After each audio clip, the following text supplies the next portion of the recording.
Donald Trump के शपथ ग्रहण में आगे खड़े एस जयशंकर का हुआ अपमान, वीडियो वायरल। डोनाल्ड ट्रंप ने अमेरिका में 47वें राष्ट्रपति के रूप में शपथ ली। भारत के विदेश मंत्री एस जयशंकर को समारोह में प्रथम पंक्ति में स्थान दिया गया। सोशल मीडिया पर एक वीडियो वायरल हो रहा है जिसमें दावा है कि उन्हें पिछली पंक्ति में जाने को कहा गया, लेकिन उन्होंने इनकार कर दिया। समाजवादी पार्टी नेता यासर शाह समेत कई लोगों ने यह वीडियो शेयर कर आलोचना की। गुरुपरवंत सिंह वडाला बनाएंगे नया राजनीतिक दल। शिरोमणि अकाली दल के बागी नेता गुरुपरवंत सिंह वडाला और उनके समर्थक नया राजनीतिक दल बनाने की तैयारी में हैं। वडाला ने कहा कि बागी नेता जल्द बैठक करेंगे और सदस्यता अभियान शुरू होगा। उन्होंने अकाली दल पर अकाल तख्त की सलाह की अनदेखी का आरोप लगाया। वडाला ने जत्थेदार ज्ञानी रघबीर सिंह और एसजीपी चीफ हरजिंदर सिंह धामी की चुप्पी पर भी सवाल उठाए। सैफ अली खान पर हमले का आरोपी बांग्लादेशी अवैध रूप से भारत में घुसा। सैफ अली खान पर हमले के आरोपी बांग्लादेशी नागरिक ने मेघालय के दोका नदी के जरिए भारत में प्रवेश किया। आरोपी ने मेघालय निवासी के आधार पर कार्ड से सिम कार्ड लिया और अपना नाम बदलकर विजय दास रख लिया। कुछ समय पश्चिम बंगाल में रहने के बाद वह मुंबई में नौकरी की तलाश में पहुंचा। प्रियंका चतुर्वेदी ने इस पर सवाल उठाते हुए सुरक्षा चूक पर चिंता जताई।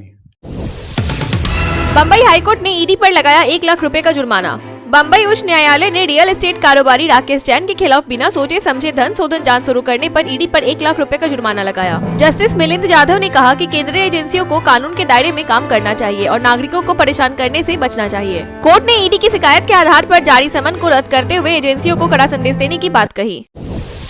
नासिक और रायगढ़ के प्रभारी मंत्री को लेकर विवाद गहराया। महाराष्ट्र में नासिक और रायगढ़ के प्रभारी मंत्रियों की नियुक्ति पर विवाद बढ़ गया है। शिवसेना के विरोध के बाद सरकार ने नासिक से गिरीश महाजन और रायगढ़ से अदिति तटकरे की नियुक्ति पर रोक लगा दी। रायगढ़ में शिवसेना नेता भारत गोगावले के समर्थकों ने सीएम एकनाथ शिंदे के घर का घेराव कर उन्हें प्रभारी मंत्री बनाने की मांग की। नासिक में भाजपा नेता गिरीश महाजन की नियुक्ति पर असहमति है, लेकिन रायगढ़ में एनसीपी नेता अदिति तटकरे की नियुक्ति पर ज्यादा नाराजगी है। केरल में पीपीई किट घोटाला, सीएजी रिपोर्ट से विवाद।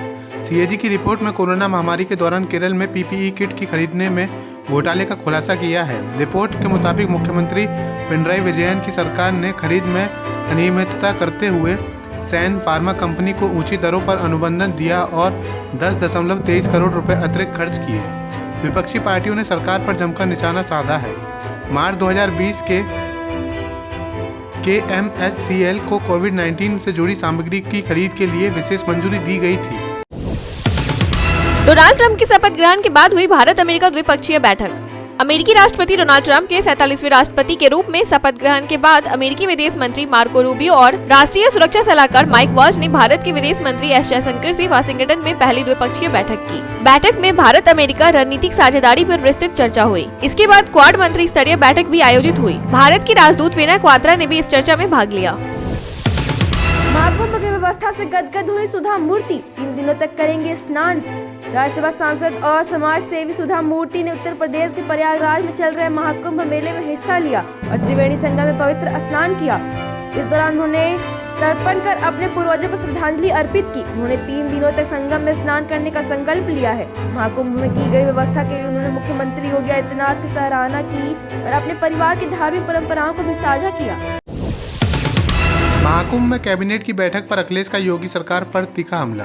समाजवादी पार्टी के प्रमुख अखिलेश यादव ने प्रयागराज महाकुंभ में योगी सरकार की कैबिनेट बैठक को लेकर तीखा हमला किया।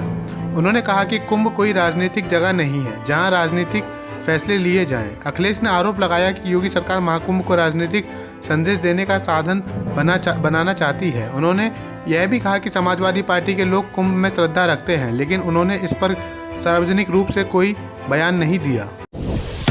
उपचुनाव के लिए सीएम योगी मिल्कीपुर में करेंगे जनसभा। मुख्यमंत्री योगी आदित्यनाथ 24 जनवरी को मिल्कीपुर विधानसभा में एक चुनावी जनसभा को संबोधित करेंगे। जनसभा का आयोजन हैडिंगटनगंज के पलिया चौराहे पर सुबह 10 बजे होगा। जल शक्ति मंत्री स्वतंत्र देव सिंह, जिलाध्यक्ष संजीव सिंह और प्रधान अभिषेक सिंह ने मंगलवार को जनसभा स्थल का निरीक्षण किया। जनसभा के संयोजक पूर्व विधायक गोरखनाथ बाबा को बनाया गया है। सभी बूथों की सहभागिता सुनिश्चित करने के लिए जिले के पदाधिकारी कार्यकर्ताओं से संपर्क कर रहे हैं।